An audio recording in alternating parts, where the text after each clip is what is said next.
What's poppin' gamers? This is Beach Gen Game Club Quickie back here again with a DMI, DMA design classic. It's the Lemmings, DEI design. DEI design Lemmings. Actually, no, it's Space Station Silicon Valley. No, actually, what, what, Antics. what game are we talking about? It's GTA 3. Body Harvest. Grand Theft Auto World 3. Metal.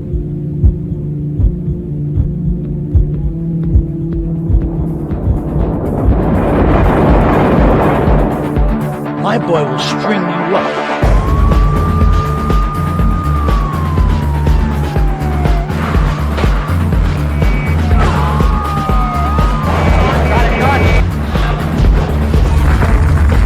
Did you see what that guy did? Okay, so there's a couple factors that led us to this point. Obviously, this is a massively influential game, both just on gaming as a whole, but also the Beach generation, right? It did a lot for that. It was a very early PS2 game, made a huge splash in that way. Crank, who's been doing a really great series of reviews of the classic GTAs on his backlog, and that's a big part of what inspired me to play them and investigate them more, because I never really had an organic kind of full-on experience with the classic PS2 trilogy. Maybe Cranko, do you want to talk about what the series kind of means to you? Maybe GTA 3 specifically, and what your mindset is with the review series so far? Yeah. Well, I grew up with these games as probably my favorite games. I actually owned Vice City first, but I had a friend that I would trade games with, so we swapped 3 and Vice City over so that I could play them in order. So I was playing this as an 8 or a 9-year-old, and I just sort of fucked around in it. I played a lot with cheats, and just sort of I basically like lived in the in the world, as it were. Um, I have a very special connection, more so to Vice City than 3. I thought Vice City was always the better game, but 3 is interesting to me. I always felt it was very sort of dark and urban and gritty. And anyone who knows me knows that I'm also a devout junglist, and I was raised with electronic music and drum and bass. So I had some exposure in the UK mainstream already, but like the pirate radio station in this game is very significant to me and my family, who have some history in DJing and pirate radio stations as well. And it's this very sort of specific era that I was aware of culturally, and it was a sort of a moment for me where I was emerging and sort of understanding games and understanding PS2 and that sort of thing. Sorry, I haven't explained that very well, but like Nah, no, you're good. my mindset was this: is that I wanted to. I'm not really that fussed about going back to the top-down ones, but I kind of want to know the source of why I spent so much time in these games as a kid and what the design was that made them just like blow up in popularity and in sales. I see one thing. The fact you mentioned that pirate station connection brings to Yeah. mind for me. Okay, this is a Scottish game. I don't know if a lot of obviously there's 8 billion retrospectives on this game, 8 billion uh sort of different resources you could check out to understand the dev history, blah blah. I guess I want to know. Okay, a Scottish game. Do you feel like it has sort of UK Scotland? Not the same thing. Obviously, I don't want to equate that, but Yeah, um it is the same thing in this case, but um, yeah, there's a couple of instances where you can sort of see the UK influences creeping through. I mean, MSXFM is a big one. You can still hear radio stations like that today if you go into London and tune to mhm. the right station. You can listen to them online as well. But there's also like there's an NPC who's like this Northern Irish old lady, and you can just clearly hear her go like "feck arf." So there's That's like a couple awesome. of little sprinkles of like UK here and there, so it feels a bit culturally connected to me.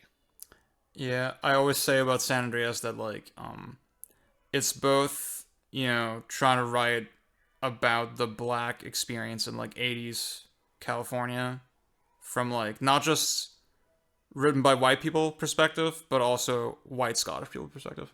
And that's what makes Yeah. that game so great.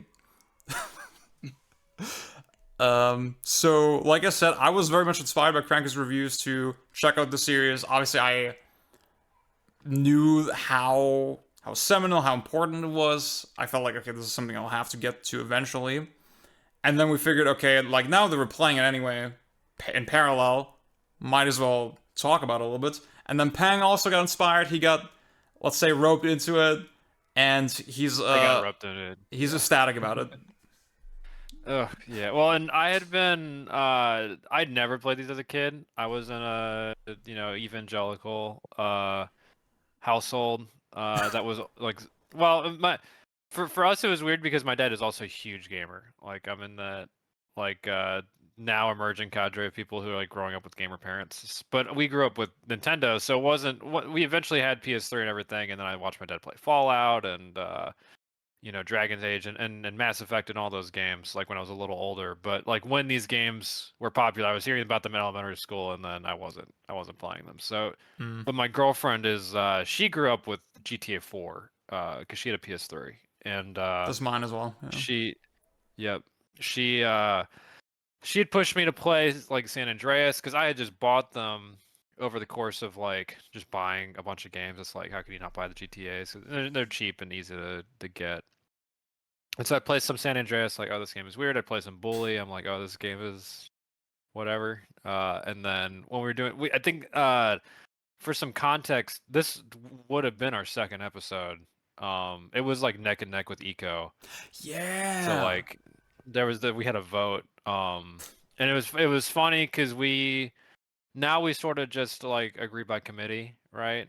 But at the time we did a vote, and a lot of people who like had not engaged with the podcast all wanted us to do Eco, and then all the people who were regulars wanted to do GTA 3. And so we did Eco and then just shat all over it. Not me. But definitely me. Bad game. Somehow 8 is worse in a very, very poor, awful career. But Oh my fucking god.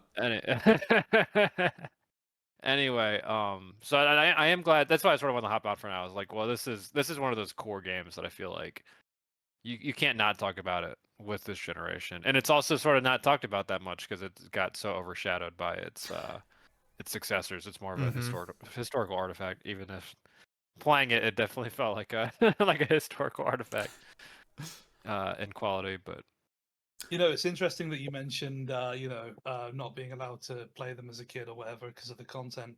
Because I was looking up a long play of Driver 2, and one of the comments was, "Oh, I had to play this fucking shit because my parents wouldn't buy me GTA." Yeah. I'm not a Driver traumatizing. 2 head from what I've played. I can say that.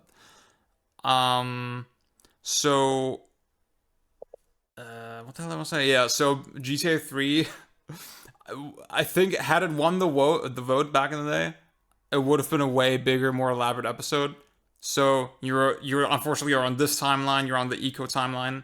We're just doing quickie for GTA 3 today. Low effort, low stakes. Now, Pang, you mentioned again evangelical household. As someone who grew up and currently lives in Germany, Germany is one of, I don't know if it's one of the two countries. I was thinking Germany and Australia, maybe some other countries as well, but like definitely the countries that very particular about violence in games and very eager to demand censorship of games. Yeah. So, I don't think we got any of the GTA games uncensored until like GTA 4. I think that was the first one where it just made it through through the borders unscathed. But in GTA 3, Vice City, San Andreas, there's a bunch of censorship. I don't think it's actually that significant. I think the biggest thing is that you can't kick people while they're downed. Which is sort of... So funny. Dude, that's just... Germany's just like that. Another funny one, totally random example, but like in RE4... Oh, actually in RE3 already. Original RE3. I think... God... the mercenaries mode is in there. It's not cut. But I think they removed the ability for you to get extra time by killing zombies. Because we can't we can't reward you for killing. No, they're already dead. Yeah. Oh my god. The mercs mode in that version is completely broken. for that reason. Because I like, just quickly looked yeah, up the German censorship of GTA 3. yeah. It says blood effects were removed. Wow. Okay. Kicking or hitting defenseless enemies, you mentioned that. And all rampage missions were removed. Oh yeah. Yeah. See, in my head, I That was makes like, sense. Yeah. my first thought was like, okay, maybe I'm over exaggerating the importance of the censorship, but like, no, that is pretty significant. Um, See, I'm mentioning that. Okay, that's if you want to play this game currently in Germany, and if you don't want to play the shitty new remaster that came out a couple years ago, that makes the process extra fucking annoying because you can't just go out and grab a copy, right? But then also if you're playing on console, you have to contend with the fact it's 50 hertz. um, Yeah. and I have a bunch of modded systems as well, right? For me, getting the American version and playing it that way, not a big deal, except if you're doing that on an original Xbox, which most people would argue is sort of the definitive version, unless you're looking at PC mods. Um, on my Xbox, it was just crashing and freezing constantly. I had to get. I think on Xbox, it's funny because like the original Xbox UK disc actually has a 60 hertz mode, so I had to import that shit. Because again, I couldn't get the German version. But then that way it worked and it was fine. But it's just funny the amount of hoops that you have to jump through with such an old game. Don't worry. I playing on a fully stock NTSC setup, official disc, PS2, composite cables, CRT. I was also getting 25 frames per second most of the time, and that's when I was lucky. So 50 hertz is actually might be the Might be actually superior. yeah, it might actually be the completely authentic. Oh, it's your fucking best frame rate, mate. I love 25 FPS. So, Pang, in your experience with this game so far, you've coined an amazing new term that I'm gonna use a lot. Imslop. Yeah, I forgot about that. Yeah, do you want to talk about that? This is I haven't run the review yet, but my planned first sentence is this is a systems driven game with one really great system, the driving, and then a bunch of really awful systems all cobbled together. It's like it is like I mean it's a sandbox, right? But they sort of the missions are very like up and down whether they treat it like a sandbox. And the just in engaging with it, it's more of like there's not really that much you can do in terms of like, oh, I'm gonna like create an interesting systemic effect, or like I'm going to sort of solve this in like a puzzle like way. It's more like I'm going to drive my car around, and then I will know that absurd things will happen because of the systems Yeah. at play. Or in some cases, like most of the interesting like especially with stuff like weather and everything, like full on like all the systems coming into play, like having an effect on the mission. It was more like, oh, I just randomly died because of a particular interaction of things that happened, and now I have to restart with different weather effects, different different AI like routines and all that.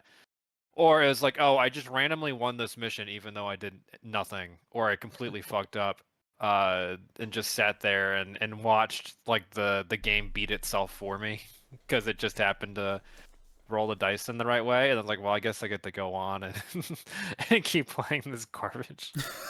It was it was I felt like I wasn't engaging with it so much as watching it just sort of roll a lot of the time, which could be both very funny and then also infuriating, right? Um, uh, I didn't want to because they also have like precedent for this, right? I don't know if Cranky wanted to speak some on the like the a little bit of history with like how they got to this point, right? Well, I think if you want to start like the story, I guess it's like it's E3 2001, and DMA Design are at the press event, and nobody gives a shit about GTA. Mm-hmm.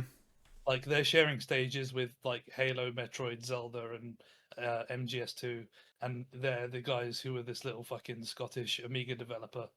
So no one cares, and the company is really different by this point. All the original guys are gone. The Housers and Leslie Benzies taken over. And the game started as a Godzilla concept. They wanted to get a Godzilla license and have the city and have Godzilla stomp around it, but they cancelled that and kept the city and said, right, this is now GTA. It's and then from there they just ramped up production, mocap, expensive voice talent. The Houses were doing the writing, and you can tell a lot of this history is written by the Houses because they just fucking suck themselves off any chance they get. Yeah. I think I put in the chat previously about that really cursed interview that Sam Houser gave. It was posted on September 11th, 2001, Oh. and he says that GTA 3 will be like a cross between a gangster movie and an RPG, like Zelda meets Goodfellas. And then I'm not I'm not tinfoil hatting this. 9 hours later, Tower 2 is just rubble on the ground. It's a odd coincidence. 2 acts of terror in one day. Who can say? But they did actually change some of the content in the game because of 9/11, but I can't remember what it was. But anyway, GTA 3 yeah. releases. What was it? Sorry. I was just gonna say that it's insanely quick turnaround too, because it came out Mhm. like a couple months later, and they somehow. Yeah. I guess the same thing with MGS2. Like, I feel for those poor devs who had to crunch on taking the acts of terror and blowing up buildings and all that shit out of their games, like right after 9/11 Yeah. to hit their holiday release dates. I don't know specifically what they took out. I genuinely can't remember, but GTA 3 released and it didn't release with much fanfare. There wasn't a huge marketing push. There was a controversy PR that they actually set up themselves. They hire publicists to write controversial articles about them to push the game. But that other than that, it's not really marketed extensively. But the sales go through the fucking roof immediately. Everyone's into it.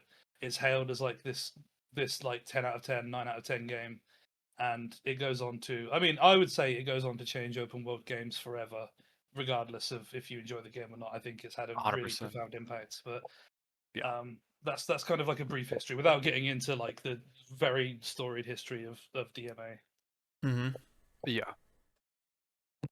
And then, well, and I think it's like this is the kind of company like you could see making like MSlop, right? Because they're they do a lot of these sort of intricate things all working together kind of systems across their other like Body Harvest and like the older GTAs, and even if you go back to their puzzle games, like you can sort of see how they this is not. It's funny to get the Zelda comparison because like especially like in the Zeldas this time, like this coming out right after Majora's Mask, which I also was playing a lot of recently, could not get more different in how they were approaching like Majora's Mask could have 100% been MSlop, and they just did not have the design wherewithal to do that. And then for GTA 3, it's like the only thing they could have done.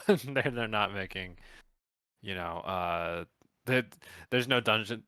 When they attempt to do a dungeon here, it's extremely slapdash, and when it's sort of like they're not gonna make key items for you or anything. It's like we're just gonna throw you in and then scaffold your sandbox experience in extremely slapdash ways. I honestly believe that the reason Sam Houser said that is because he looked at the fact that you can press a button to aim at enemies, and he was like, "It's that fucking Zelda in it, mate." Oh my god. Yeah, I almost want to say that the idea that so many game elements in the world interact with each other kind of freely, that's almost something that is taken for granted a lot in just games discourse. I feel like when I read about GTA, or at least historically, it's it's more framed in the sense of, okay, this world is so big, it's so immersive, there's so many things you can do. It's very rarely framed with the idea of like, oh, if I get one pedestrian to hit another pedestrian, they will like get into a fist fight or something, and that can cause a whole chain reaction of things.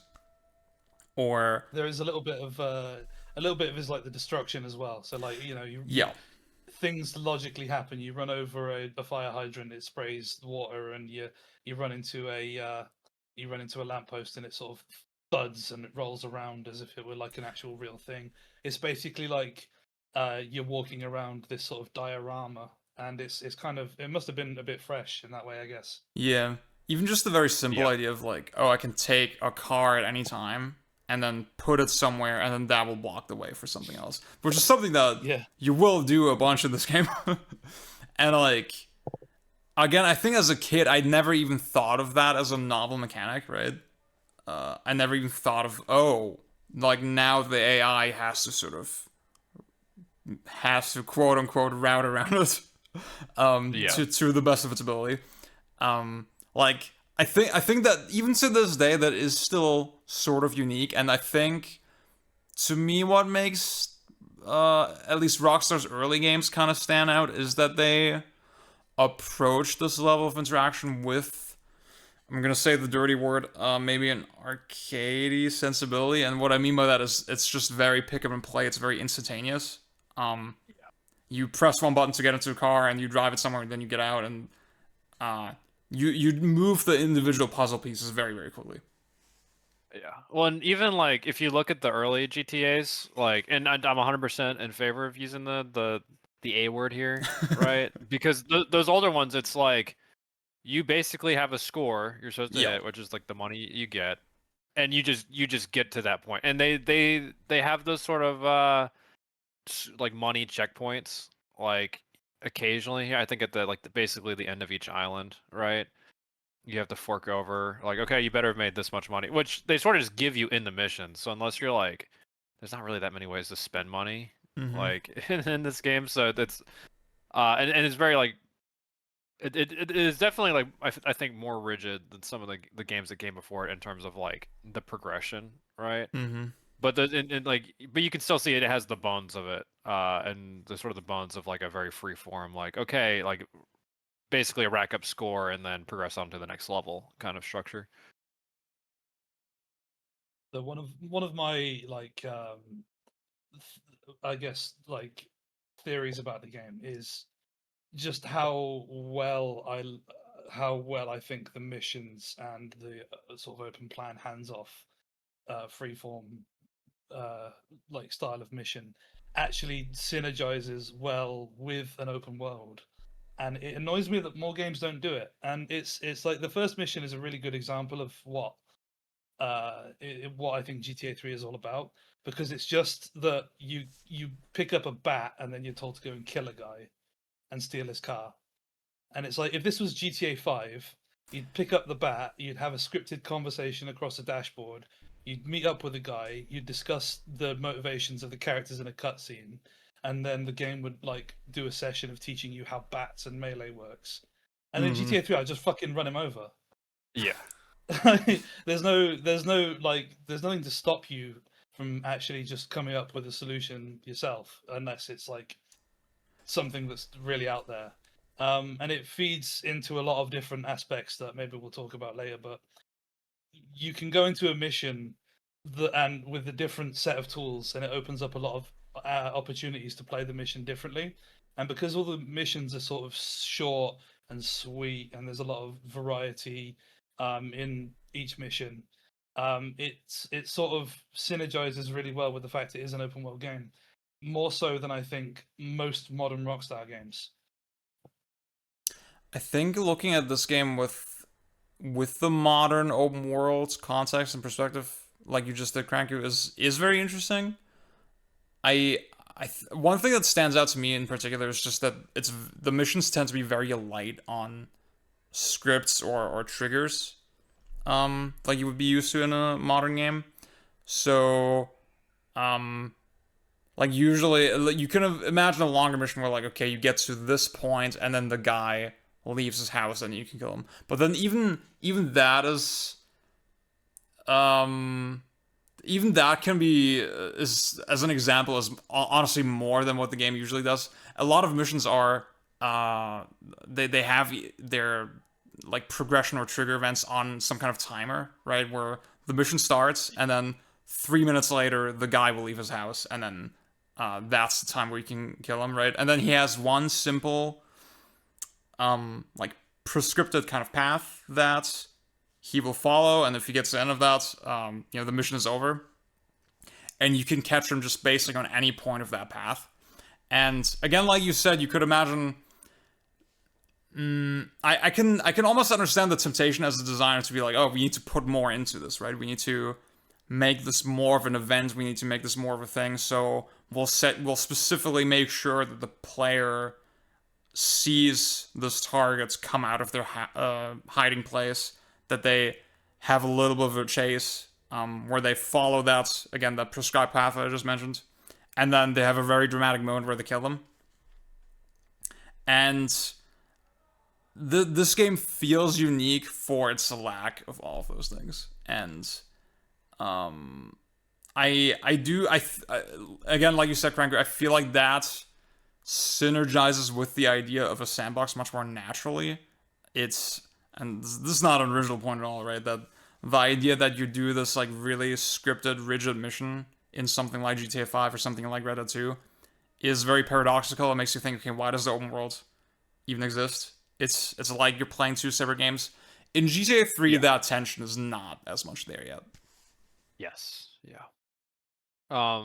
I think the specific mission I think about when you talk about that, the Sayonara Salvatore mission, like right at the halfway point of the game, when you get on down an aisle, is like that. I think was where I felt it the most. Is like, oh, this feels open ended, and they're really not like putting limits on what you do. Because that one, it's on a timer, but then it's also like a lot of them. It's sort of like, oh, okay, it is that very like clicky. Okay, at this exact time they will like suddenly get in the car and then we'll drive to a place, and then if you don't get them before this time, it's like over. Yeah. And in that one, it's like you see a cutscene of him actually leaving, and he has to walk to his car, and he's at his club, which is like heavily guarded. And then he starts his route, which has he has a convoy, so he's got protection around him, and those extra like little things help like influence how you approach the mission, because you could kill him before he gets in the car, right?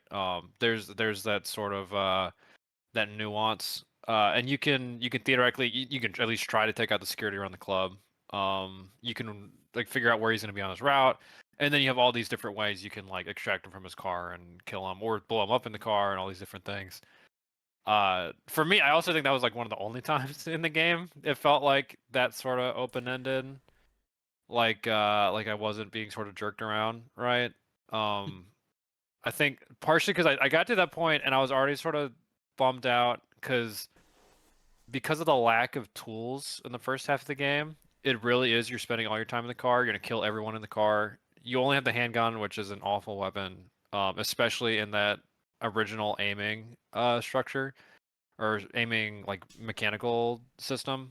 It was just very, very poor. And so you get to the halfway point, and then you have grenades, and you have a couple different weapons to choose from. You should know the locations of more of the like random other things you can get. You have access to the second island if you want to grab weapons and stuff from there. And then after that, it felt like they started like turning the screws a little bit.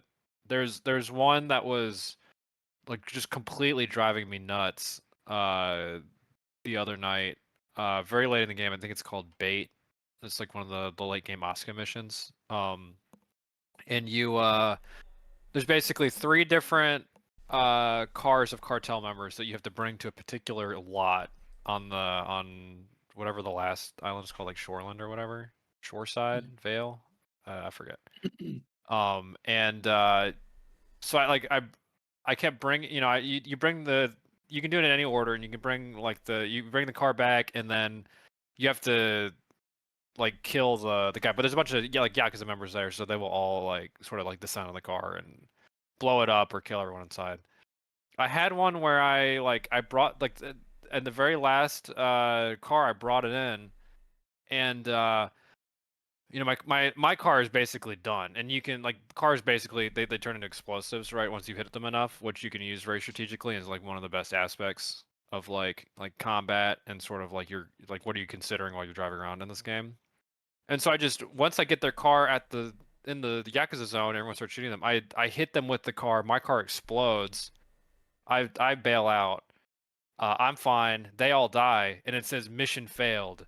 You didn't let the Yakuza uh kill the guy, the cartel members. I'm like, well, what the fuck? That I brought him to the spot. Like, I guess I didn't hit like the exact trigger. Like, you had to, I guess, bring him deeper in. And so the later ones, it's like, okay, I'm gonna bring them into the spot, and then I'm just gonna walk outside. I'm just gonna wait for the Yakuza to kill them, and then I just do that 3 times. I was like, well, I didn't, I felt like I was playing sort of fluidly. I was trying to work with what I had, and then it's like it just kicks me in the nuts. Like, nope, you didn't do it the exact way we wanted you to with this. Like, because they're also when it's not like heavily guided like that. When there's those moments of like specific guardrails, they're bad at communicating it, right? Mm-hmm. Yeah. It's a very weird tension, especially in those back like maybe the last like 15 missions or so when they start getting more specific with certain aspects of the mission. I started feeling it more and more. It's a very weird like I guess tension and that point that you can tell that some of these missions are less, they're more open-ended because they just didn't spend the time scripting them, and less because Mm-hmm. like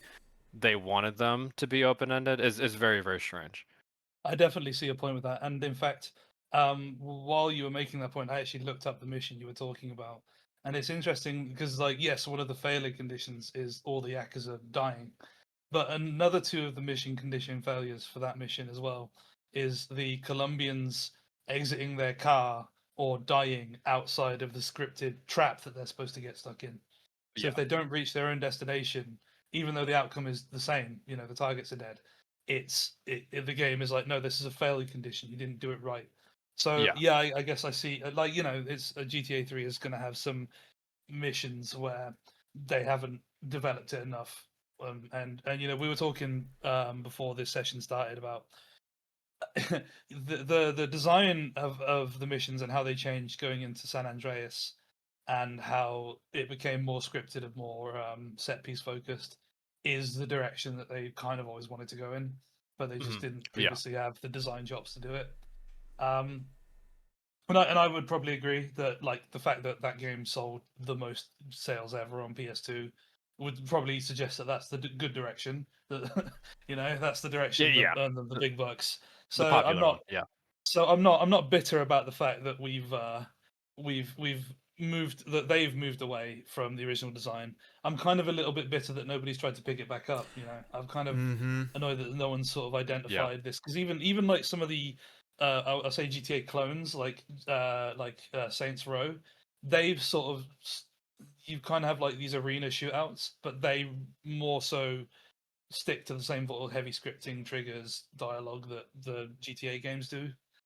It's just like, Yeah. no, there isn't really another GTA 3. There is Liberty City Stories and Vice City, but apart from that, it's like this sort of one very small period of time where you had these games, and then we've sort of just feels like it's progressed past it, and it feels like it's just been abandoned. Yeah, I think Crackdown kind of gets the closest to capturing that, but Yeah. then the handling is just nowhere near as good as GTA 3's. It's much more rigid, much more simplistic. I think in general with the old GTA games, I am very impressed with the car handling model. That's Yes. yeah, even just the sharpness of the turns, the way you can go for these really long kind of drifts, um, the physicality of just vehicles colliding. It's kind of shockingly stellar in that regard. Um, Now I went off. Oops, sorry. I went off on a tangent a little bit. To drill in more a little bit on the mission design. I would also say that again we mentioned that Salvatore mission where he comes out of hiding, and how that feels sort of like an ideal example of how the mechanics can kind of collide in an interesting way. I think even when the game is like relatively hands off, and again, Pang, like you were saying, like not putting up all these guardrails and not being weirdly counterintuitive and all that. Even in the ideal scenario, I feel like I didn't get enough missions that really ramped up the complexity. I felt like a lot, especially in the first half, a lot of the missions just felt a little too simple. They ended a little too quickly. It was it really see. I think the way this game is glazed is usually, oh, you just go and kill one guy. Like that is one thing that is cool about it, but then at the same time, you do often just go and kill one guy, right? And there's not Yeah. really there's not really extra conditions that make it challenging or interesting. Now I did feel like in the second half it does ramp up a little bit. I did find there were more missions where I had to do longer chases across the map, where things were just a little more chaotic. I was in general kind of impressed with when there was some kind of chase sequence. It felt like the police AI and just the enemy AI in general was pretty aggressive. They would kind of try to overtake you, cut ahead of you, ram into you. I feel like I didn't get that as much in later GTA games, and that's something that I grabbed onto here pretty strongly. GTA Um, GTA 4 is like that. It's like Oh hell yeah! the police basically just back off you. Like, I'm there's I'm excited to very revisit little, that. Yeah. yeah. I think part of it also like I would have preferred in the latter half because the driving model is so good, right? Mm-hmm. Something they'd start emphasizing in the second half is the boat missions as well.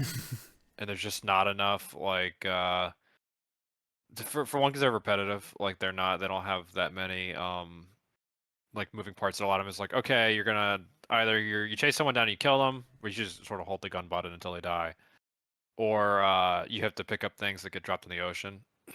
Um, and like even the ones that are like, okay, we're gonna give you a high wanted level now for every single like thing you grab. It's very funny that for like there's a helicopter that'll track you, but it doesn't really try to attack you that much. And then they sort of wait till you get back on the island to actually start That's so funny. throwing the FBI or at you or whatever.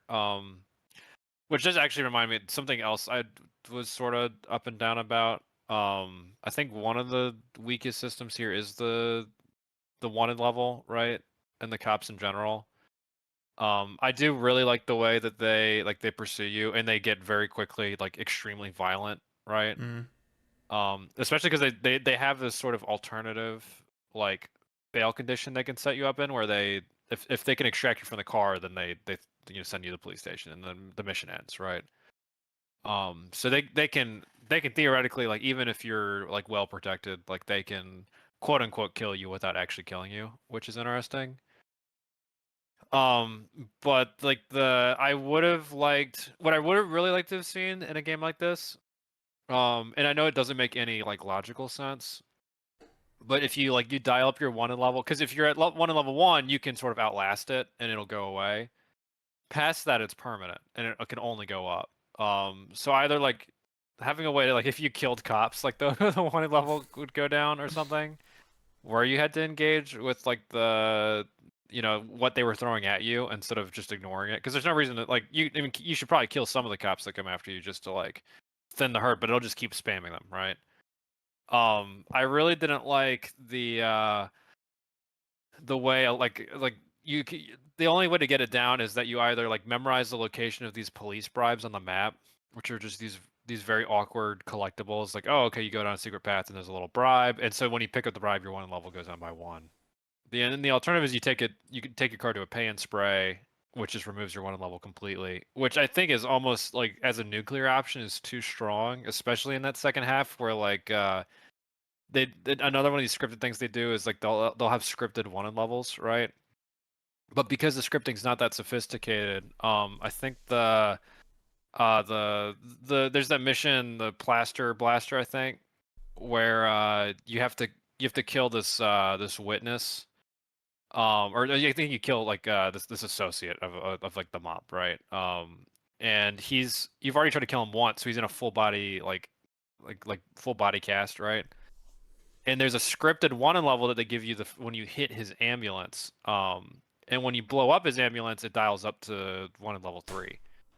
But they put the whole mission right next to a pay and spray, so you hit his ambulance, you blow it up, and they don't have a way to like keep the wanted level, so you can just turn off the wanted level, and then he's lying on the sidewalk in his body cast, and you have to like blow up cars on top of him or throw grenades at him.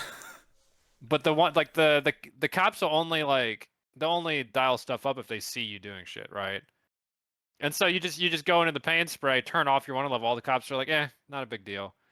And then you walk right back out, and you can just do whatever you want to the guy, like with total impunity, because there's no like there's no way for them to like keep it dialed up. It was one of those things I felt very like I would have liked to have seen them have some sort of you could have a systemic answer right to the wanted level instead of just ignoring it and then just turning it off in a very like binary way. I think that would have improved a lot of these like game missions where they really focus on the wanted level, especially like there's that one where they turn the wanted level to max and they give you this really like armored car and you just have to survive for 3 minutes. I think it's decoy is the mission. Like that mission's cool. It's sort of easy because your car's so crazy, but it's the car's so heavy that it's like cool. I get to focus on like trying to find ways to outspeed the police when my car is so slow and like I'm relying on slopes and that kind of thing. That shit's cool. I would have liked more of that. Less of the stuff where it's like I could just turn off the one level or do this other stuff. Having ways to modulate that in a systemic way would have been interesting to me. So, I mean, you mentioned a couple of things there that are interesting, and the one I think the way they try to balance the pray and spray is that you're supposed to not commit any more crimes for a set period afterwards. So you have the flashing star system, um, Yeah. where if you Yeah. then commit a wanted level is restored back to what it was. Not really that strong of a incentive, to be honest, because like you commit crimes all the time. Speeding and overtaking police is like a crime, but you know the only Yeah. difference is if you accidentally bump the police, then it's back up to 5 stars, and then that's just stupid. Um, and then the police bribes, and the police bribes are interesting to me because I think they feed into a gameplay loop that I really like about GTA 3, which is that you have all these little pickups and weapon spawns sprinkled around the map. Um, I've talked about this with some people, and they don't like this aspect of the game, which either means that it must be underbaked or I'm just nuts and like this particular style of game. But I love this gameplay loop of just like having these little pickups in obscure little alleyways, and then having the player landmark and memorize where you have to go because the game doesn't have a map. The only way to get around is either know the neighborhood that you're in or look up a physical paper map that would have come with the disc at the time. So, like you mentioned previously about like how it kind of sucks that you start with a pistol, but I don't have that experience because when I start the game, the first thing I do is I go to St. Mark's, I pick up an AK, an Uzi, an armor, and like 15 or 20 packages that I've memorized the locations of, Yep. and in the space of one city block, I've gone from just this kind of weak guy to an absolute devastating force. And I really like that level of agency. I really feel like I'm being rewarded by going through all these nooks and crannies and all these alleyways just to buy just to pick stuff up just because I know the neighborhood as if it were a real neighborhood, and I know where to get these things. And I also like that when you pick up the packages, your reward for that is centralizing some of those pickups into a safe house because it encourages the use of safe houses, and it's you feel like you're getting stronger as a character, and it causes you to become familiar with the city to hunt in those obscure areas. So when I think of being chased by the police in this game and doing a handbrake turn down an alleyway because I know that's where a police bribe is, I find that really really rewarding in, and I kind of wish there was. I like that's like one of the star aspects of the game for me, and I think it feeds in to what we were talking about earlier about like the sort of mission, the synergizing of the open world, is that this is all sort of baked into the world and the missions you're doing. When you're doing a mission that requires you to lose a wanted level, that goes back to the gameplay loop of these pickups that you've memorized where they are. You've got the city layout in your head. You can go down all the various alleyways to try and lose them, and yeah, I that's just a sort of system and synergy that I think really stands out, and it's one that GTA 3 and Vice City and Liberty City Stories, those three games specifically do really well, and the other games just don't do it. They Yeah. feel that aspect is completely missing from the rest of the games. Yeah, I definitely wanted to talk about Um. structure as well.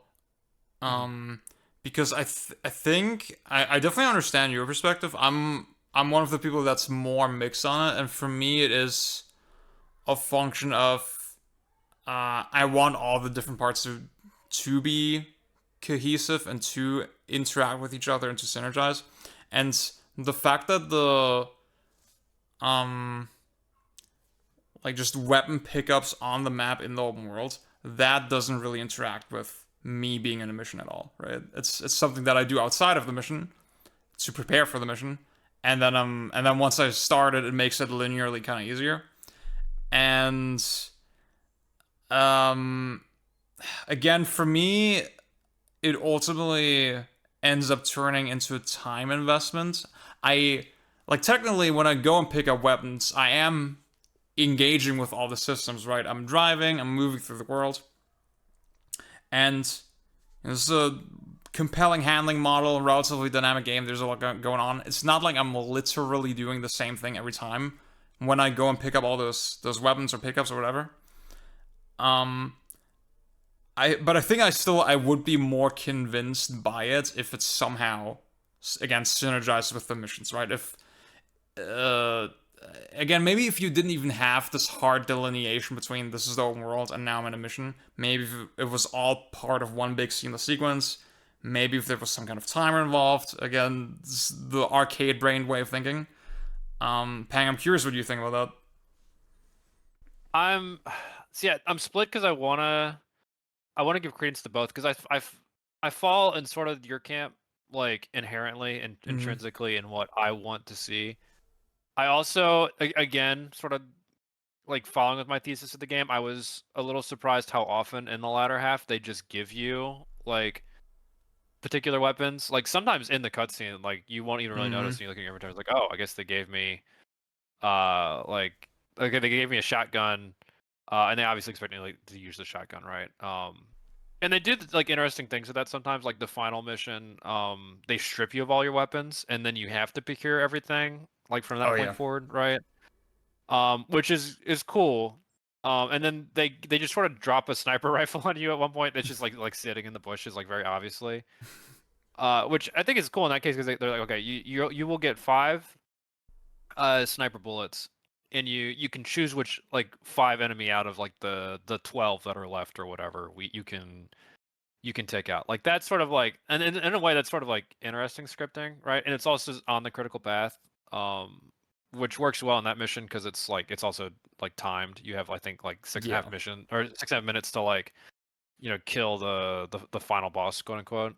Um, but there's sort of other points where like at this point in my life, I'm not really into some of the collectathon stuff, and I did try to engage with it here and there, but I think I got 22 of the hidden packages. Like, and I if I had covered Portland more like broadly, I think I could have gotten more. I didn't sort of key in on like how important just scraping the world all the time and just poking all the nooks and crannies was until I was in that second island.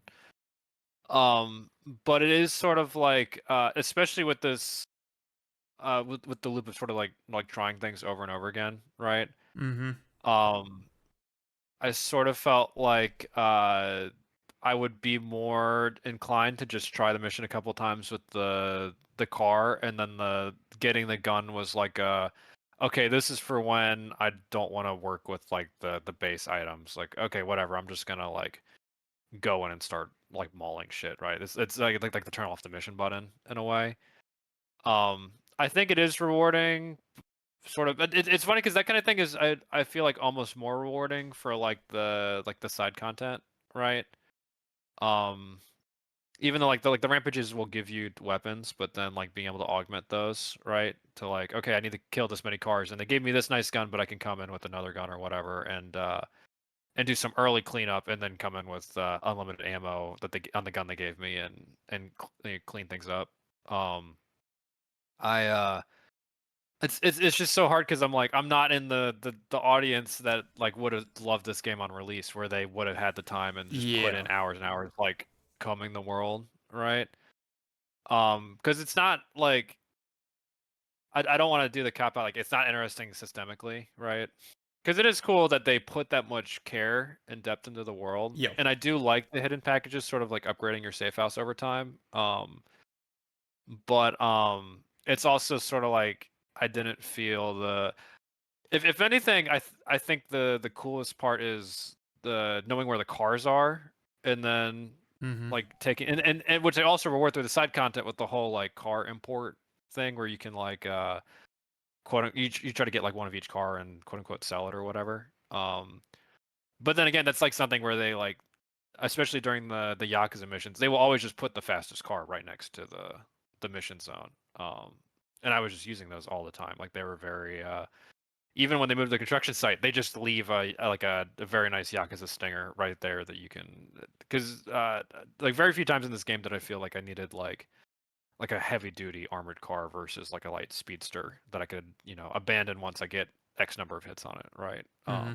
So it's sort of like it undermines itself at points. I don't think it interfaces with the missions in a particularly good way. I think it is sort of cool for the side content. I think as side content, it is cool to sort of like come around like, oh, I got into this random car and now it's going to start this mission and maybe I can come back with items later and try it and that kind of. I like that very like uncheckpointed aspect of it where it's not like there's not a bunch of markers on the map. You have to come through it yourself. But I'm not sure. I feel strongly about how it interfaces with the missions. So, I mean, Ziad mentioned one particular word, which is like a very key aspect of it, which is preparation. Mm-hmm. Yeah. And I don't see it as preparation in the sense that you know what's going to happen in the mission ahead of time.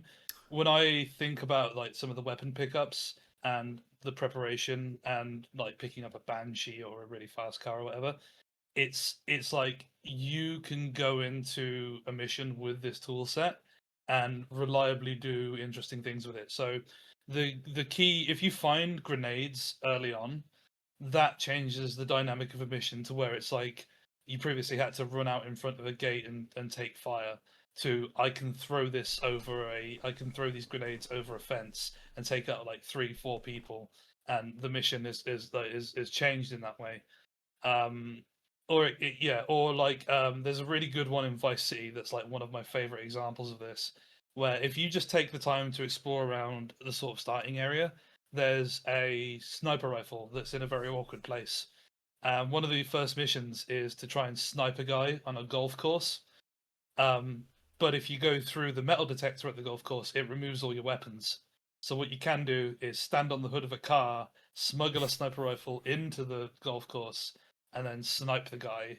And like you don't need to have known that the mission is going to involve removing your weapons or a sniper, an assassination attempt. You just needed to have found that sniper rifle and then connected the dots in your head.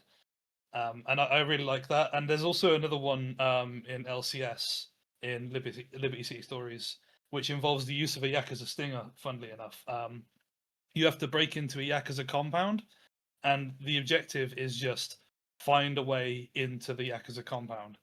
And you can just run in there, guns blazing, kill everyone, and steal the vehicle that's in there. Or you can get a Yakuza stinger, and the Yakuza would just be like, "Oh, he's driving a Yakuza stinger. Let him in." And it's just like you only had to have thought the Yakuza Stinger was a cool car to pick that up and take it to the mission, or you only had to have seen the words "enter the Yakuza compound" to sort of make that synapse in your brain work. Realize where a Yakuza Stinger is usually spawned and parked, and then gone and get it. So I really like this aspect. I think obviously with GTA 3 being as underdeveloped and as unbaked as it is, yeah, they could have done more with it. Um they could have expanded on it and made it more interesting than it is. But as just like a to do list, like I really enjoy just picking stuff up. No, I totally get it. Um, I'll say, I think the ideal Ziad game is like Crackdown on timer with GTA 3 handling. I think they need to make that. Um, Wasn't Crackdown made by the original DMA designer yes, guy? yes. I forget his David name, but Jones. yeah, that's it. And I do feel like Crackdown is the most natural evolution of that ethos, and I do really like it. It's just again I just wish it had GTA 3's car handling model, because to me I feel like that's a much more convincing kind of source of complexity than like the superpowers, for example, that you get, or the expanded kind of gunplay that you get in Crackdown. Like all that stuff is cool, but it's not as cool as just driving. I mean, a lot of collectibles in Crackdown are just like pick up the orbs that are on top of buildings. Yeah, and see that's the thing for me. If you imagined a version, okay, it's like a 1 hour arcade game and have limited time to collect the orbs, then oh, now suddenly it's about routing, right? I have to route to the objective and then try to get as many orbs as I can. That's the kind of experience that I'm imagining. But I feel like then already you get away from the appeal for most of that audience anyway. So, it's probably not gonna happen. It is insane how well like managed the handling is in this game, including like the cars having like you have the front wheel drive, rear wheel drive, all wheel drive, like the effects of the handbrake versus the Yeah. Yes. the hydraulic brake is like Where the gonna brakes lock up if you're driving too fast, but then the handbrake sort of adds this level of control, but reduces the brake effectiveness. I really like that as well. it's actually like incredible. I think how like and I mentioned that the one before the secure car, and it's like oh I want to get to the top of like the a very hilly area as quickly as possible, and then spend most of my time going downhill so I can actually like keep pace with the cars, like the police cars, which are a lot more maneuverable than you. Which also it sort of gives you like a that's I think another thing because I do like your point, Krenku, about like doing the explicit prep is not fun, like the fun part. It's like doing sort of universal prep and then using whatever tools you have available, right? Yeah. Because if you like, I think if you're playing in the like, I'm not gonna go get the best car every time. I'm just gonna grab the first car I see on the street and let it rock. Like, because then every single time you do the mission, it's gonna be just slightly different based on like what car you're using, which is I think really cool in its own way. Because you just spend so much of your time driving. And the car is like sort of your all-in-one. Like, it's both one of the best weapons in the game. And it fucking the whole explosion mechanic is so well considered and integrated and extremely powerful, while also extremely dangerous to you. The just being able to like access that at any point. Because like something with a sniper rifle, right? Like that's obviously like an actual weapon, but then that's like a huge turn off the game button in so many of the missions in this one. Which can be cool, but then also like especially when they make you use it, like there's one early Yakuza mission where it's there's like you kill a bunch of guys and it's like you literally just run into them. Like it's really, really easy. But then there's a bunch that are on the side of this building, so you have to know beforehand or have enough time to run over to ammunition, grab a sniper rifle, come back and shoot the guys. Because it's like the only way to do it outside of the assault rifle. It's like, okay, this is not like because they can't shoot you. You can hit them at way longer range than you. And I don't think there's a lot of sniper like enemies in the game. Which would have been interesting, probably also just incredibly infuriating. I think we all agree the gunplay is fucking dog shit in this game. It's so bad. It's floaty aim pointing at random things, and the AI is so like cracked, and it just constantly stun locks you. Yeah. And I mean, it's nice that it has like a way to bridge the gap by having the drive-by system in the car. There's some cool things you can do with it, like that notorious mission where you have the pimp with the shotgun. It's like one of the early missions. That turns into a really easy mission if you just fucking Uzi the guy out the window. Yeah, I was gonna say the one gun related thing that I fucking love about these games, these early GTA's, is the drive-by. Especially, I was playing on the Xbox, right, and just the idea I can tilt the right stick to the left, for example, and then that way I tilt the camera to the left, and then I click in the stick to shoot. Something about that feels so intuitive. And again, it's these like super wide Uzi sprays. That shit feels fucking awesome. Oh my god, love that. I will say I actually I unironically think that especially the base gunplay being bad, like before you have the first-person aim weapons. Mm-hmm.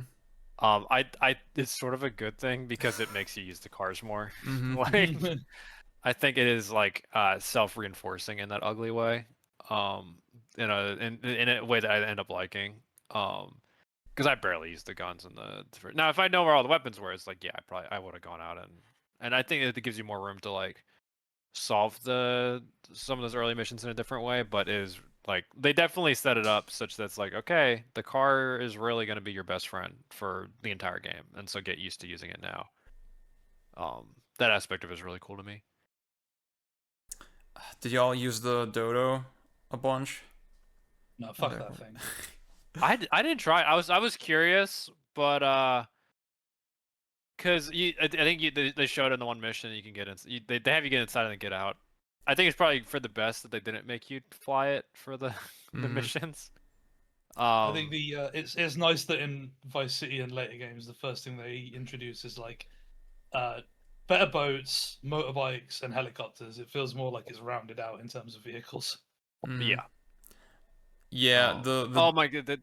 I was gonna say real quick the one mission where you had to shoot the guys off the side of that building with the sniper rifle. The building the casino that you stand on top of that you're supposed to shoot them from, I assume. It has a helicopter on top of it. On the helipad, I was like, hell yeah! You come up here, you see the guys, and then you find the helicopter. You hop in, and you just spray them. I'm so hype. I'm clicking the triangle button next to it. Like, why is he getting inside? No. It's just like, wait, you can't actually use the helicopter. It's just a red herring. I'm like, god damn it! Like, and there are a lot of moments like that for me. That was definitely like the most annoying one. I was like, I cannot wait to hop in the helicopter and then murk these guys. It's so perfect the way they set this up. Nope, it's just there. It's just chilling. Never mind. time for Vice It's City, buddy. interesting. In Yeah. yeah, Vice City, yeah, or in Liberty City Stories as well.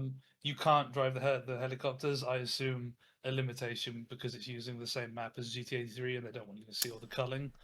But Yeah. Mm-hmm. if you glitch it like inside of a mission, you straight up can glitch into a helicopter, and it's kind of weird that they took it out. And it's also really weird that in that game they mention, oh, in a couple of years' time, this like crazy religious group is going to ban motorcycles in the city. And Oh, so they've That's set up a funny. narrative reason for why they don't have motorbikes in GTA 3. that's like one of those like conspicuous explanations. Because until you mention it right now, I did not think twice about there not being motorbikes.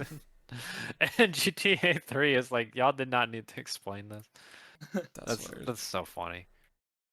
Um, yeah. Speaking of things they added in Vice City, we sort of figured we're probably not gonna cover Vice City or San Andreas in a dedicated episode.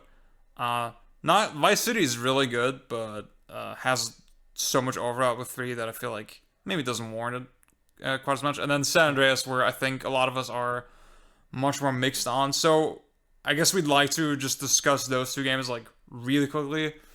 Yeah, Vice City for me, I would kind of classify it as just a leaner, more polished, more focused version of GTA 3 that maybe doesn't have um like it's lacking some of that game's more chaotic, kind of intense missions. It doesn't quite reach the same highs, but all for me it was a much more consistent experience overall. Cranky, would you say that's a accurate assessment? Yeah, I mean Vice City's my vibes pick. It's just because Yeah. I nostalgia is sometimes dangerous, and then sometimes it produces Vice City. Um, but I guess it is more consistent. I still think it has lots of room for some of the open plan and some of the preparation stuff. It's interesting that the packages in that game give you like weird weapons. They don't give you very useful weapons. They give you like toys, like a Mm. minigun or an RPG or a sniper rifle. Um, but I think I know Vice City's map layout better than I know my own town. Like I am able to navigate from one end to the other without looking at a map, and it's I spent a lot of time there. Yeah, I think even just the way they split it up, that it's 2 islands and a couple pretty short bridges. It's very easy to understand. I mean, part of me kind of likes that in 3, it's this weird like suspension kind of traffic system where you have to wait for the bridge to come down a couple times. Like, part of me thinks that's cool, but like it did make going between the individual islands pretty time consuming. Here it's very fast. I think in general the map is not as cramped as 3, and like I think part of me misses sort of the winding and like really chaotic nature of that. But you do see, okay, they do leverage that in a lot of missions where I think Vice City is pretty heavy on, okay, there's 3 guys, they get each in their own car and they will just dash across the map and you just gotta chase them down. I think that type of mission is pretty common in Vice City, and those tend to be my favorite types of missions. And then chasing those guys down on a bike with the Uzi, and now because you're on a bike, you can also shoot forward. So fucking sick. Yeah. Oh, that's sick. Yeah. Would y'all recommend Vice City to me having like had a very mediocre to negative reaction to 3? Like, do y'all think it would If like you improve? if you think the vibes are strong enough to overcome it, because like I like three's vibes, but it's more of a very personal vibe. But Vice City is like it's Laura Branigan and it's Florida, and I'm flying over the ocean in a helicopter, and it's like cool to look at. But also, they improved the aiming a little bit, by which I mean it works. It's not quite there. There's still it is basically 3, but with a few little quality of life stuffs added. But by and large, it is the same game, and it actually was intended to be a mission pack. It was intended to be Yeah. an Oh expansion wow. pack. Okay. So it is basically GTA 3.5. Is So I mean, there's some aspects of it I know are like I was really looking for a way to like jump out of the cars. I was very disappointed that the like there you can get the car bombs at any time, but they're the ones that like someone has to like step in or whatever, right? yeah. Maybe the 8 ball spot on like Staten Island is different, but I was like I wish there was a way I could like set one of the car bombs and then like drive up and then jump out of the car. I'm like, oh, in Vice City you can't do that. I was like, okay, that seems cool. You do But have I more ways also to bail out the car, but there's no bomb place. You can't load up car bombs.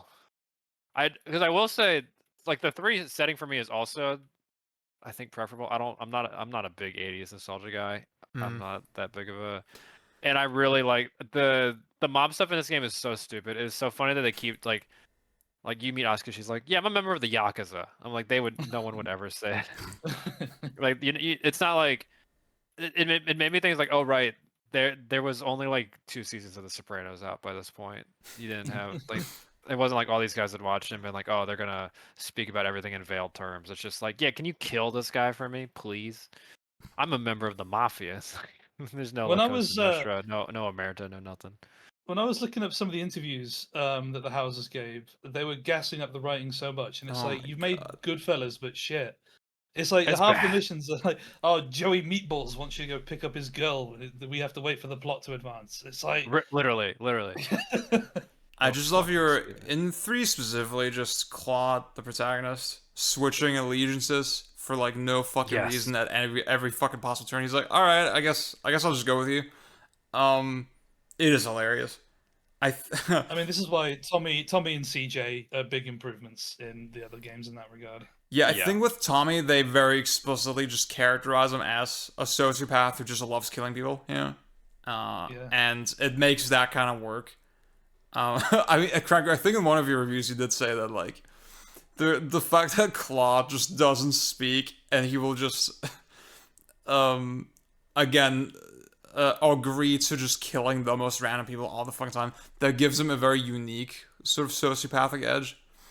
He's just completely like this stone cold fucking killer who just does anything you ask of him, switch allegiances at a moment's notice, and Yeah. then doesn't talk. He never has any facial expressions. Like I don't know what they were going for if they thought like this is gonna be your avatar and it's supposed to be you, but it doesn't Yeah. work. It doesn't make sense to me. Yeah, Like it's even a little bit of characterization in Tommy Vercetti or CJ. CJ especially, he's really like expressive. It's like this is so much better. Yeah. Yeah. He I clearly will wish say it didn't. it does remove that weird feeling of like in part of San Andreas I played where you like run up on a crack dealer's house and he's inside getting head and they're all like the little like PS2 shitty low poly models and you just walk in, you beat the shit out of all and you just kill every single person in the place with I have some your thoughts about friends. it. Yeah. Yeah, and it is very much like, oh, this is like when I was playing that game, I sort of thought I was batshit insane, but in like a even weirder. And this one, it's almost like understated how like how it actually almost in some ways feels like less like graphic and ridiculous, partially because you're in cars all the time. Mhm. So you definitely like kill people directly like a lot, but it's sort of like it's cushioned a little bit for a lot of the game. And then also because there's no like, I'm just trying to start a new life, and then and then like walk like had this very scripted sequence where you walk in and you kill this fucking pimp or whatever. It's a lot more like anonymous and sort of gamey in 3, Yeah. in a way that works for me. It also helps that like I like some jungle, some drum and bass. The whatever MSX FM or whatever had some trance songs. I was like, oh, this is that real shit. This is like they got that real trance and techno on here. Oh, Rise. They have Rise FM as the kind Or of trance. oh yeah, you're Rise FM. That's the one. Yeah, they got that shit was awesome. I was Yeah, that's set up like a live performance, so it's got like the crowd back in. I was like, mhm. That's it's cool. kind of cool how they themed that. Yeah. Yeah, like three sort of I wouldn't say it speaks to me, but it definitely like this is sort of the ideal for me. Also, like being an East Coast guy, right? Like I've never been to the West Coast, but I've been to New York like a bunch of times. In those kinds of like East Coast like claustrophobic cities. So this is the one that hits for me. So yeah, I don't. I might try Vice City at some point. I know PJ was pushing me to try it, but Mhm. I was curious. I was just curious to see if it's like a market improvement or if it's more like it's more of the same, a little tighter, a couple more features. Yeah, I'll say a couple things about it. I think it will definitely not frustrate you nearly as much. It's definitely doesn't have those. I'm gonna say the word friction points.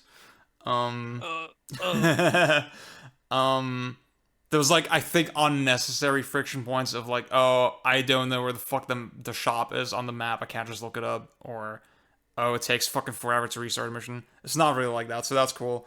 I'll say Yeah. I don't consider myself a big '80s fucking Miami type of guy, and I was still getting soaked up in it to a surprising degree.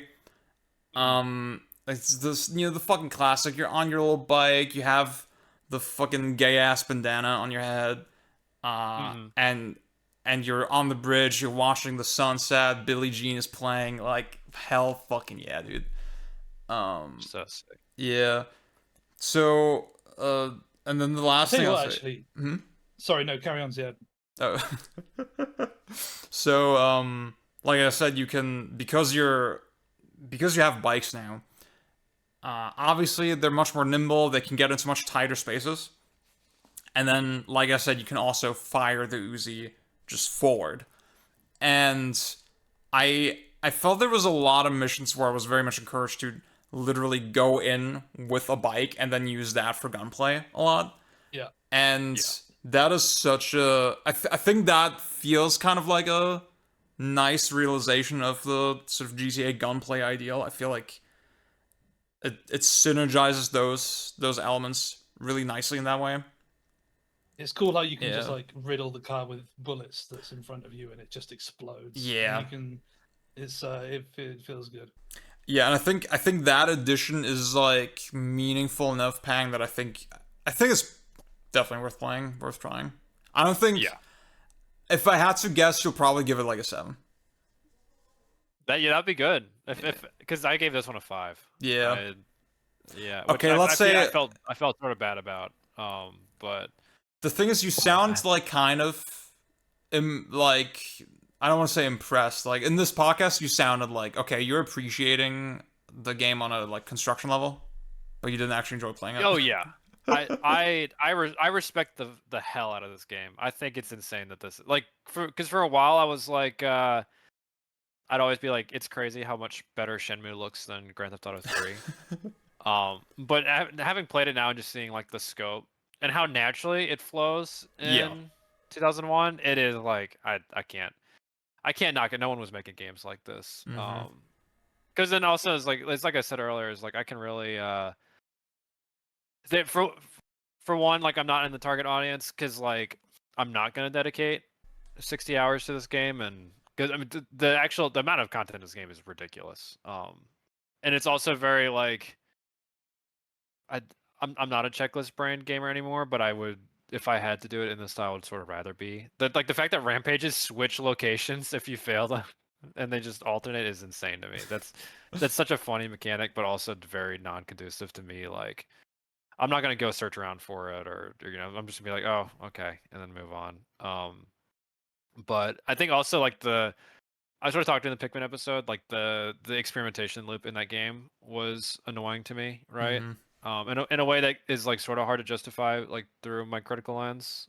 Uh, this is like the way worse version of that, Mm-hmm. where like if it felt like for a lot of the missions I was retrying over and over again, it was like I had a very like a lot of it was like I had scripted in my head and were like guaranteed I would just do it over and over again, and it'd be one problem point, and I try a new thing, it doesn't work. Okay, I have to do the 5 minutes over again. Yeah.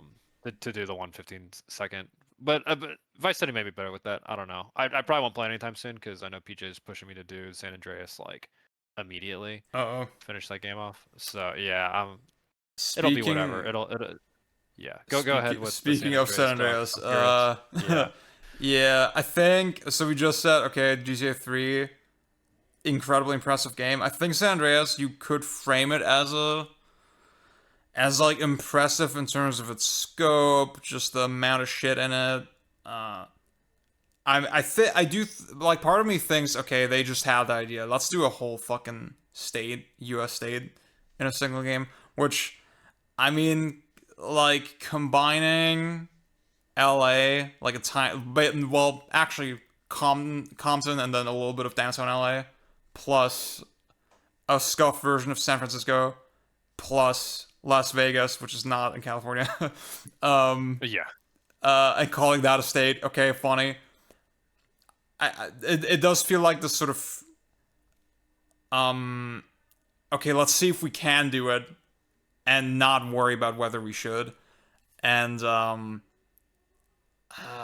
Cranker, I think in your so that I think that's a very natural segue into the fact that Cranker, I think you said in your review, like, god damn it, in San Andreas you spend so much of your time just driving across highways, and it doesn't really have the density that you'd want from a classic GTA in that way. Yeah, and that middle section of that map where it's like Yeah. it's supposed to be, I guess, like the 101 or something, where it's like just wilderness and then like a single highway. It's like fucking goddamn. I know that driving in California is realistically this fucking boring, but like this is a game, man. Come on. Like and there's so much horror like verticality to the map as well, where it's like you just run up against a giant cliff that's between you and where you need to be. Oh yeah. It's like you have to drive around the entire fucking mountain to get where you need to go. These games struggle with verticality a lot. And Yeah. it is a shame because I do like San Andreas and I do like the insane level of detail and some of the systems they put into it. It's like it was pointed out to me recently that like the drivers of the cars in San Andreas will roll their windows up and down depending on the weather. And like That's if cool. it's That's so sunny out, sick. they'll be tapping their arms on the side of their car and stuff. And it's like that's amazing, but also I've just done my 5th turret mission with Big Smoke and it's really boring. So you sort of changed priorities on like how the game is played to have like all these really insane systems like working out, going to the gym, eating, getting fat, maintaining your relationship with your girlfriend, and then you can't put like a half decent mission in the first fucking 20 hours of the game. Oh my Yeah. It it does sort of reinforce the idea that okay, whatever cohesion we kind of perceive like between all the systems in a game like GTA 3 or Vice City, the fact that cars interact with each other, the fact that weapons interact with cars, all that stuff, right? All the stuff that makes those games fun. It does feel like uh you know like circumstance and like their ambition from the start was to make an immersion like dispensal system, a big feature list. Because like what strikes me with all the features in San Andreas is that they have nothing to do with the core gameplay, right? Or very little, or at least the how much they relate to it or how much they add to it is really questionable. Even just the idea of like going to the gym and like getting bulked up, how much does that actually really matter to me driving a car and like shooting people, which is most of Yeah. what I do really. And then or just adding a dating system, adding a food system, adding adding the shitty rhythm game thing in the car in the That lowrider. sucks. Oh, I always cheat at that. I always just like Yeah. game cheat my way to 1,000 points and then leave it. I don't play it. Mhm. I hate it. Yeah. See, I think in your review also you call out that they add a stealth system that matters. So, I mean, I'm like, I want to say like 10 plus hours in, right? And it's mattered twice so far this whole time. There's this very, like, really rigid, contained, limited mission at the start where you gotta steal a bunch of shit from a guy's house, and that's where the stealth system kind of comes into play. And it's like, okay, why? What exactly was the thought here? It really like playing Senators does convince me. Okay, these guys are hacks and didn't actually know what they were doing. I don't know. But it's doubly annoying because they add all those systems in, and it's like you don't need to, because that example that I provided earlier, where you sneak Yeah, into the golf course and snipe someone, is a stealth mission. yeah, You've made it a stealth mission. You've not you've gone out of your way to eliminate someone from a distance without alerting anybody. And it's like I didn't need like a shadow system or like a visibility meter or a silencer to be able to do that. And it's what you've done is given me a bunch of half-baked mechanics that I'm never going to use. Because like you say, Mhm. like you can't apply these to the open world. You can't walk around on the streets of San Andreas and like hide in shadows and stealth kill people. It's just for these particular missions. And I guess you can pick up a silenced pistol, which is cool, but like there's no difference to a normal pistol if you're just using it normally. yeah. So for me, it's just really disappointing just how much of the mission design is like pervaded by these very instanced like instanced gimmicks that sort of try to impress you with their variety and with just with the fact that you wouldn't expect this in a GTA game. Like all of a sudden there's like fucking these drone flying missions where you gotta do like drone combat. Yeah. God, I don't know, dude. Everyone's favorite part of Vice City was the remote control, so they brought it back and did like 5 times. That shit was like way better in Vice City. Oh my god. Holy fuck. The way you pronounce that, I thought you said Woke City. Is like I want to play GTA Woke City. They already put some. That'd be the yeah that would be like I think the scariest thing in the modern era is like to see the here's our cutting edge satire of like the post Trump era, and it's GTA Woke City. That'd be like a nightmare that you have. Mm, Like you're playing this these awful game you pick these up. games are just surprisingly not funny. They're Mhm. so this like GTA 3 has like an insane amount of just juvenile racism and Oh like yeah. it's like roast 20 Colombians with a flamethrower or whatever it was, Yeah. Rampage mission. Or there's like Okay, sorry, go yeah. ahead. I was just gonna say that there's a billboard on the final island, and it just says "Bad Fellas." I'm like, come on, So sick. so fucking bad, cooked. So There's many like awful puns you can do, and they don't even. It wasn't even a pun. It's just they did it. It's well, good fellas. What about bad fellas? I'm like, oh my fucking god. I swear in multiple of these games there is like a radio ad that's just like a really chipper and cheerful ad for like a tampon. And it's like Yeah. just for some reason in the early 90s and 2000s the funniest thing to guys was just like the idea that women can menstruate. Like Mm-hmm. that's hilarious apparently. But like the amount of like talk shows which are about like gay and trans people and how icky they are, and it's like this is just not funny. It wasn't even funny at the time. It's just kind of juvenile and stupid. Yeah. Yeah. There's the There's one funny radio ad in this game. It wasn't even that funny, but it made me like laugh once. I think it's the like a Weight Watcher one, and it's like some bizarre way you can like use heat or whatever to like lose weight. And the guy's like, man, you've tried everything except for your diet. And she's like, I know. And then like afterwards, she's like, wow, I'm such a changed person. And the husband's like, wow, no escort service for me this month. And that line did make me laugh. That's crazy. But it's like if that's the pinnacle of like what you're achieving with like the very funny, like not that I hear people talk about I think Red Dead 2 or Redemption 2 has made it so people don't have to pretend like the GTAs have good writing, right? Because that game I guess is actually well written in some way in some ways. In I don't know. I some haven't engaged ways, that much with it. yeah. But like after hearing like they actually had sort of like a satirical bent. And then playing this, I was like, this is just fucking stupid. It's so stupid. Yeah. It's sort of they followed like the same trajectory of South Park. Yeah, Mm-hmm. yeah. Where there's sort of like same humor, but now with one vaguely cutting political thing, and if you actually look at it in any detail, it's completely incoherent. I will say GTA 3 and Vice City and Liberty City Stories have a reoccurring character, which is Donald Love, who is supposed to be the Donald Trump stand-in. Mm-hmm. Yes. And he's actually one of my favorite reoccurring characters because he's characterized very differently in each game, and he's kind of he kind of like it's weird seeing this little window of time where Donald Trump was seen as like this sinister, like conniving yuppie rather than the syphilitic idiot that we know him today. Yeah. He's one of my favorite characters in this game. I love how he's like halftime in the suit, and he's giving like the dumb like art of the deal, Yeah. never let Art of the deal. your never let your competitors know what you're doing, like that kind of shit. And it's all about like I do like, I forget what review I saw that mentioned this, but I like that they never tell you what's in his package. That there's like a million different missions about. Like once you finally get it fully secured and you go back to his place and it's just he's not there and you just look around and leave like that.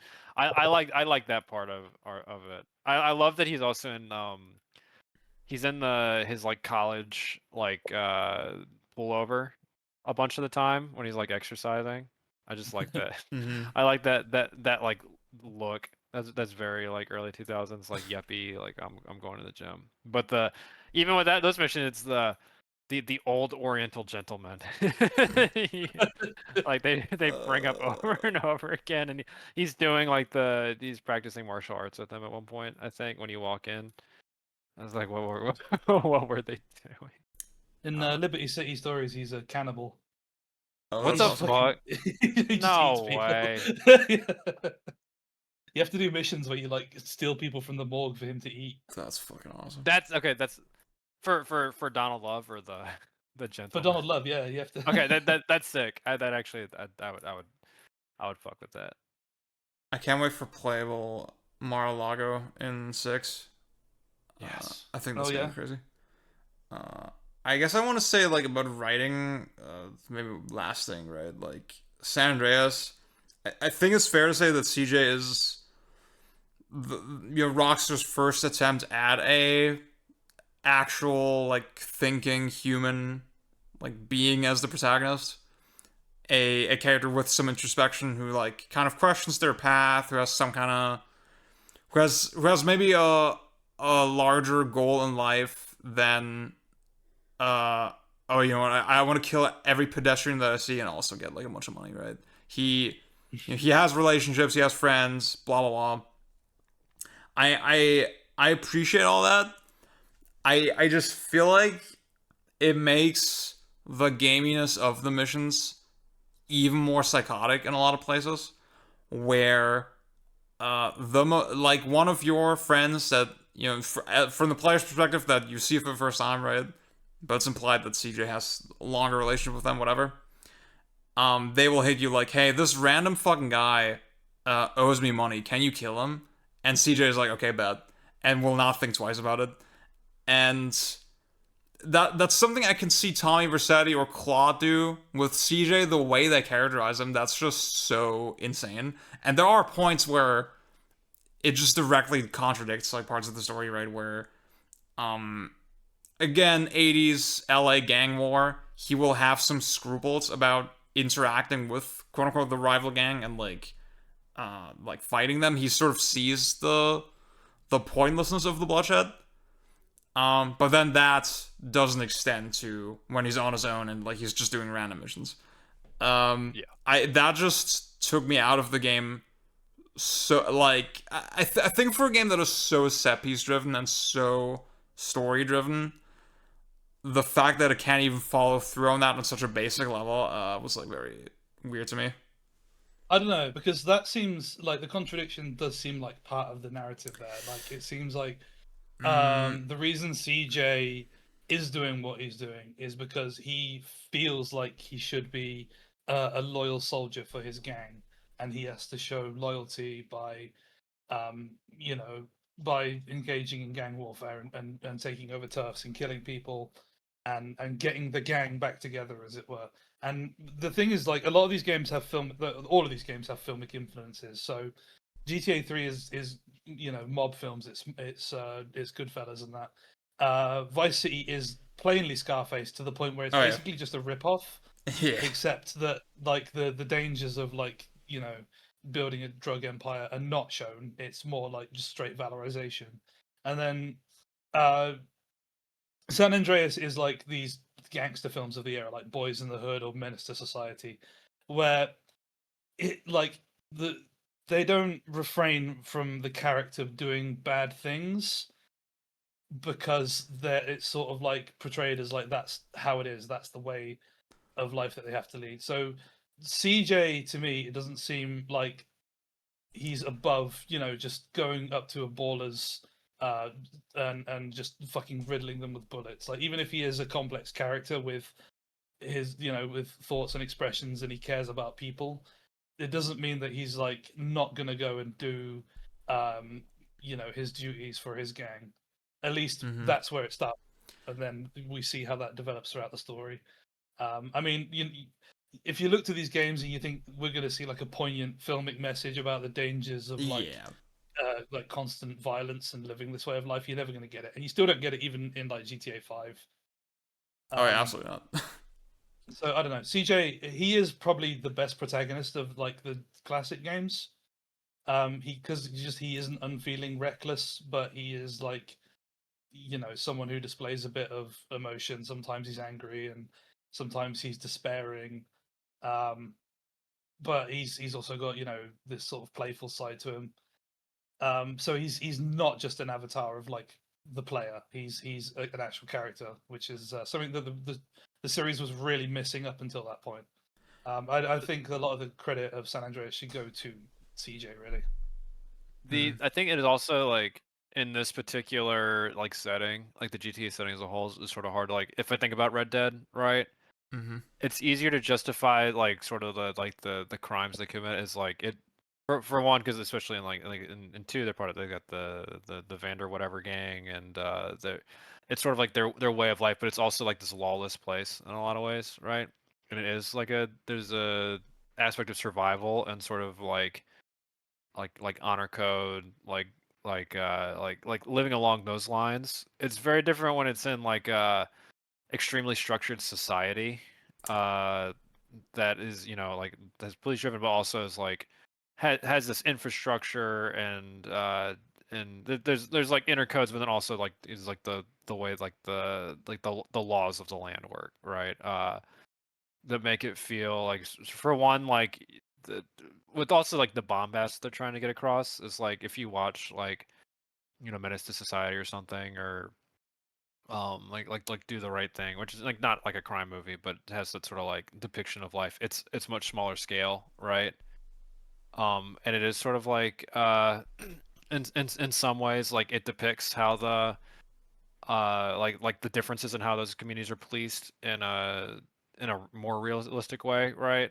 Mm-hmm. Whereas it's hard when you're like trying to juggle in a game like this, like a systemic, like say like policing or like how certain like societal rules work, etc., where it has to extend like game wide and becomes very it becomes very choppy as a result. Because especially if you're trying to be like realistic in that premise, and then you have a bunch of missions where you're like doing these giant heist explosion, like I'm taking all the spank out of the airport, and also I can steal police cruisers at will, and etc. I'm running turrets and like all this shit. Like it's very I think it's hard for them. Like it's always gonna be hard for them to get that message across because they have all these separate aims they're trying to get at, and it's not like they don't have a setting where they can make it sort of like they could make it cohere like you have in like a Wild West setting where there's less bombast, their tools are a lot less sophisticated, their technology is a lot less sophisticated, and their society is much more rudimentary. Mm-hmm.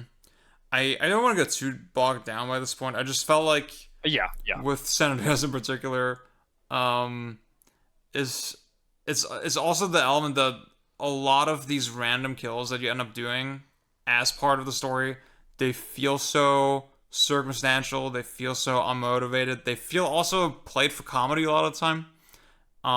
Again, I can think of one mission, I think it's in San Fierro later, where uh okay, you are supposed to like basically kidnap this guy and then run the car into the river or something. And then the lady in the back, who's just a totally innocent bystander, she gets killed in the process, right? And again, it's played for comedy. And it's in that scenario especially, it's like I think you get the mission by one of the random like Yakuza. Oh god, I don't know if it's the Japanese mafia or if it's maybe some Like other type of triad or mafia. I don't want to be offensive. Maybe it's the triads. Uh, It is trials. shit, fuck, I fucked it. Sorry. No, you're fine. Anyway, I feel like in that specific scenario, the idea of like loyalty doesn't land either, right? Because like, you know, he has like, why would he have loyalty to the triads, right? It's not something that should be personally important to him, and yet he has no scruples, like killing all these random people. It's I think Well, I he just has think loyalty to he has loyalty to Woozy Moo in this case because they build up a little bit of relationship. yeah, I think it's just for me that like if I'm supposed to believe like okay, this is a character that like because of the life that he lived, he's like very concerned with like forming these allegiances and like doing things that will benefit him. I think if that's the point, it would have to make me feel the gravity of that, right? Somehow.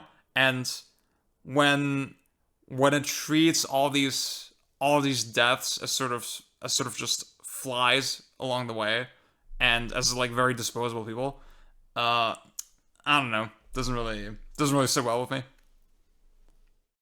Yeah, Maybe. bad games.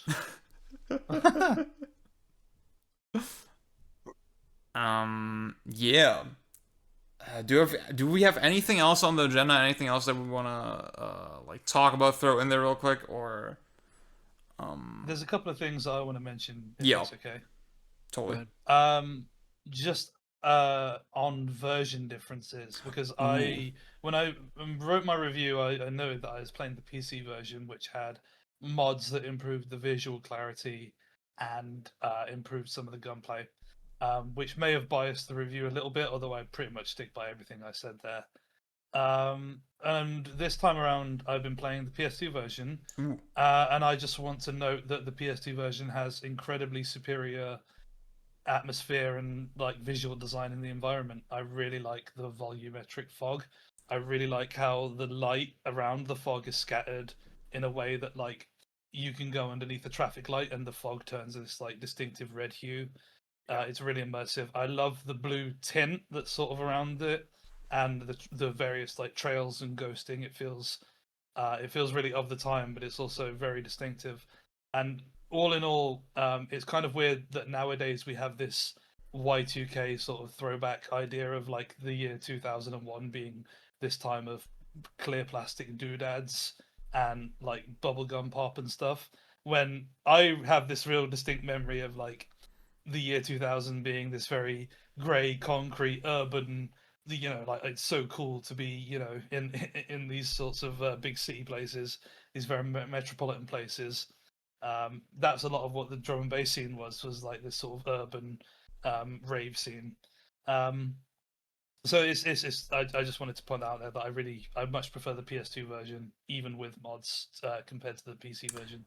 Yeah, I'm surprised that Um, even on PC now, it seems like you can't really replicate that experience. And then, I mean, I played on Xbox, and I always was told that the Xbox version kind of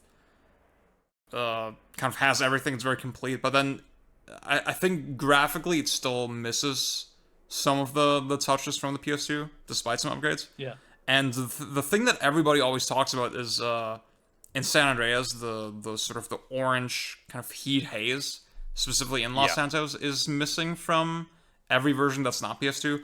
Again, I thought that was the one big thing, but clearly, even Vice City and GTA 3, they still look pretty distinct on the PS2. I want to say, Cranko, did you emulate or did you play on a real PS2? I have done both. Okay.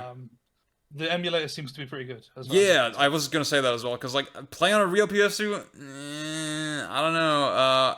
Emulation for me was actually pretty solid for the PS2 version. I actually maybe would even recommend that to iron I out the hate y'all so performance problems. much. I fucking hate y'all so much. The fake real hardware heads. See, I'm revealing this like 2 hours into this podcast that nobody will listen to, so nobody can use it against me. Yeah. I'm going to be playing this on my Ambernick. Oh hell yeah. Yeah, that little handheld thing. That'd Yeah. be fun. Play this. I am very tempted to like since you've been talking up Liberty City Stories a little bit, is like that would be sort of a sick PSP game, because I've been on PSP dooming a little bit every time I pick it up. Is like I really don't want to play all these action RPGs that I wanted to play 3 years ago Thank when I got fucking it. God. So that's, yeah, I also wanted to Monster mention Hunter. that as well. I did want to give a formal recommendation of Liberty City Stories. I was kind of a bit more critical than I think I should have been in my review. But it is basically GTA 3 with more characterization, a little bit more story, really good missions, and a lot more of them. Um, and the music was also better. Like they have Wow, MSX okay. 98, which is even better than MSX. yeah, And Rise FM has some like 90s like Chicago house dance house classics. yes. And also they have a rap station which has like Method Man, DMX, and Noriega, Mobb Deep, and like all the gangster rap of the 90s. That's not bad. Can you tell me about the version differences for Liberty City Stories, like between PSP, PS2, I've been and then told that yeah. PSP is the more preferred way to play it. Actually, Okay. I don't know content difference wise. I don't know the difference. I played it on PS2 and I enjoyed it, but Okay.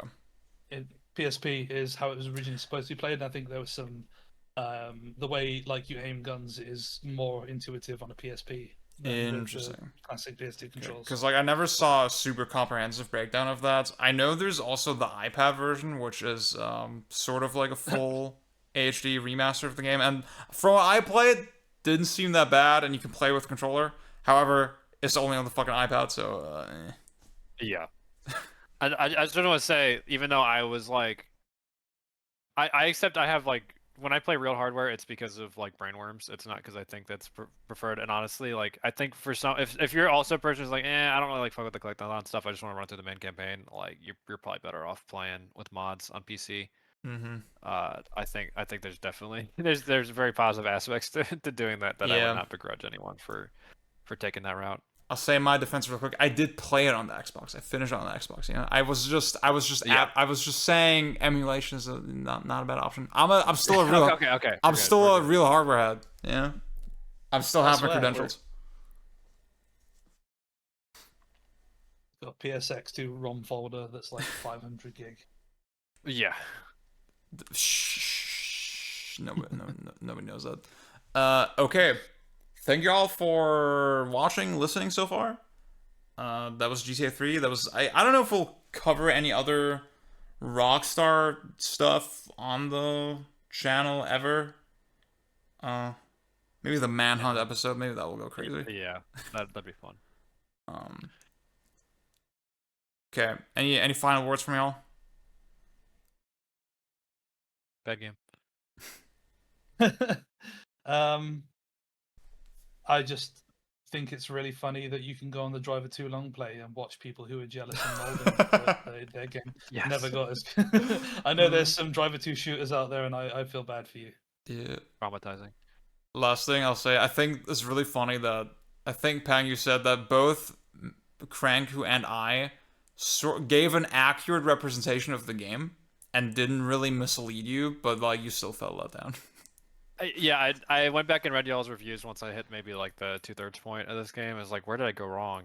And I reread Ziad's review, and finally realized it said bad game 7 out of 10. And then I read Cranker's review, and it said bad game 9 out of 10. I was like, oh, my bad. I built up this game in my head, and then I was like, no, y'all were right. It's just that was not a game I wanted to necessarily play all that bad. But I'm glad I played it. I think it's also like in general, I haven't beaten a lot of games I didn't really like over the last couple years. Like I guess Tail and maybe a couple others. Super Castlevania 4 was one this year I really did not like. And I need some I need some games I don't like to write about. I need some bad games to sort of like wash my mouth out a little bit. Give me a little palate cleanser for when Veggies. I play good stuff. Yeah, exactly. I've been sort of bad about eating my veggies. I haven't been getting my fiber. My First year are, of Beach Gen, too loose. we always talk about veggies like constantly. We haven't talked about veggies in a while. Yes. I think that's how we've been playing too much tap, too much Crazy Taxi. Yeah. Oh my God. Yeah, that's the thing. I've been too blessed playing. I think I'm over 150 hours of tap this year. Oh my fucking eating too God. good. It's such a fucking good game. Yeah, I've just been going downstairs at 3 in the morning and cramming candy in my mouth. It's like, why not another hour, another NFL podcast, another hour of tap? Let me just run some death for a while. Just not good for you. Don't do it. Play some bad games.